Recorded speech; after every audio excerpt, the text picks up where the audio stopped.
नमस्कार साथियों, positive builder YouTube channel में आपका स्वागत है। आज मैं आपको बताऊंगा ब्रिक मशीनरी के बारे में। देखिए, जब भी आप अपने घर में दीवारें बनाते हैं तो दीवारें बनाते समय आपको जो है वो किन बातों का ध्यान रखना है। ईंट की चिनाई के समय अगर आप इन 5 बातों का ध्यान रखेंगे, आपकी दीवारों में, आपके घर में कभी भी क्रैक जैसी समस्याएं नहीं आएंगी। तो आप भी अपने घर को, दीवारों को मजबूत बनाना चाहते हैं तो इस वीडियो को अंत तक ज़रूर देखें। आइए शुरू करते हैं आज की वीडियो को बिना समय गंवाए। सबसे पहले बात करेंगे क्रॉस जॉइंट के बारे में। तो आपने देखा होगा कि दो ईंटों के बीच में जो वर्टिकल जॉइंट होता है उसे जो है वो हम टेक्निकल टर्म में क्रॉस जॉइंट कहते हैं। इस तरह के जो क्वेश्चन है वो आपके पेपर में भी आ सकते हैं, एग्ज़ाम में आ सकते हैं। तो स्टूडेंट जो हैं वो जो सिविल इंजीनियरिंग करना चाहते हैं, कर रहे हैं, वो इस वीडियो को ज़रूर ध्यान से देखिएगा। और जो कॉन्ट्रैक्टर हैं वो भी इस वीडियो को ध्यान से देखिएगा। आज जो टेक्निकल टर्म्स आपको इस वीडियो में बताई जाएगी वो आपके लिए जानना बहुत ही ज़्यादा ज़रूरी है। तो साथियों, ईंट की चिनाई करते समय आपको हमेशा ध्यान देना है कि जो क्रॉस जॉइंट की थिकनेस है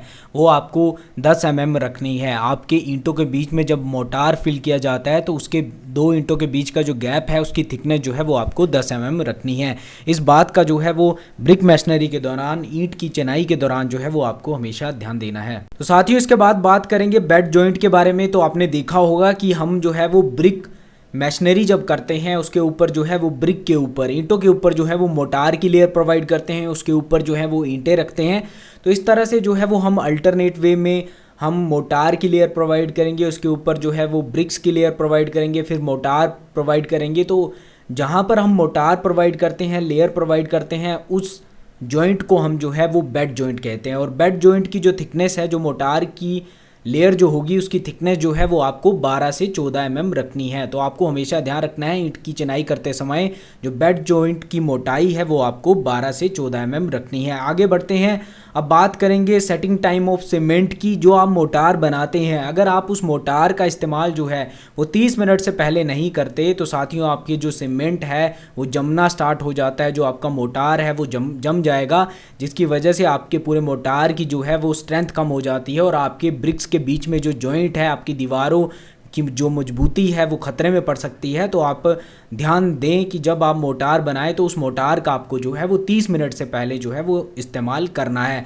और final setting time of cement जो है वो आपका 600 मिनट होता है, 10 घंटे होता है। तो इस तरह के क्वेश्चन जो है वो आपके एग्ज़ाम में भी आ सकते हैं, तो वहाँ पर भी आपको इस बात का ध्यान देना है।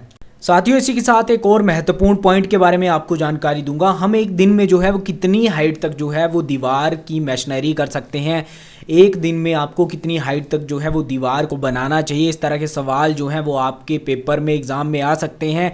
उस समय भी आपको ध्यान देना है और कंस्ट्रक्शन के दौरान भी आपको ध्यान देना है। अगर आप 4.5 इंच की दीवार बना रहे हैं तो आपको जो है वो एक दिन में 1 मीटर हाइट तक ही उस दीवार को बनाना है। इससे ज़्यादा हाइट तक आप जो है वो इस दीवार की मशीनरी ना करें। अगर 9 इंच की दीवार है तो आपको जो है वो 1.5 मीटर हाइट तक जो है वो एक दिन में मशीनरी करनी है। इससे ज़्यादा जो है वो आप मशीनरी ना करें, नहीं तो आपकी दीवार की जो वर्टिकलिटी है, जो उसका सीधापन है, आपकी दीवार सीधी नहीं बन पाएगी। तो आपको हमेशा कंस्ट्रक्शन के दौरान, ब्रिक मशीनरी के दौरान जो है वो ईंट की चिनाई के दौरान इन बातों का ध्यान रखना है। साथियों, अब इस वीडियो का सबसे महत्वपूर्ण पॉइंट के बारे में जानकारी मैं आपको दूंगा। देखिए, अब मैं आपको क्योरिंग टाइम के बारे में बताऊंगा। जब हम ब्रिक मशीनरी करते हैं, दीवारें बनाते हैं, सबसे बेहतर आप मटेरियल यूज़ कर लीजिए।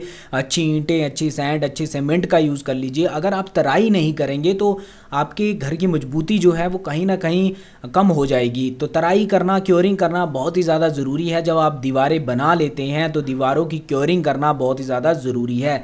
तो आपको कितने समय तक जो है वो क्योरिंग करनी है उसके बारे में जो है वो इस अंतिम पॉइंट में आपको जानकारी दी जाएगी। वीडियो पर बने रहें। देखिए, 7 से 10 दिन तक जो है वो आपको क्योरिंग करना बहुत ही ज़्यादा ज़रूरी है। मिनिमम आप जो है वो 7 दिन तक क्योरिंग करें। सर्दियों के समय आप 7 दिन तक क्योरिंग कर सकते हैं, क्योंकि सर्दियों में जो है वो ज़्यादा गर्मी नहीं होती, सीमेंट जो है वो जल्दी नहीं सूखता। तो आप 7 दिन तक करें और गर्मियों में जो है वो आपको जो है वो 10 दिन तक क्योरिंग करनी है। तो मिनिमम 7 दिन तक जो है वो आपको क्योरिंग करना ज़रूरी है। तो इस तरह से जो है आप ब्रिक मशीनरी के दौरान, घर की कंस्ट्रक्शन के दौरान, बिल्डिंग की कंस्ट्रक्शन के दौरान जो है वो अगर इन सभी 5 बातों का, 5 महत्वपूर्ण पॉइंट्स का ध्यान रखेंगे तो आपके घर में कभी भी क्रैक जैसी समस्याएं नहीं आएंगी, आपके घर की मजबूती जो है वो बढ़ जाएगी। आज की जानकारी आपको कैसी लगी? अगर आज की जानकारी आपको अच्छी लगी हो तो जाते जाते पॉजिटिव बिल्डर यूट्यूब चैनल को सब्सक्राइब कर दीजिए, बेल आइकन को प्रेस कर दीजिए ताकि इस तरह की महत्वपूर्ण जानकारी आपको समय पर मिलती रहे। धन्यवाद, मिलते हैं नेक्स्ट वीडियो में।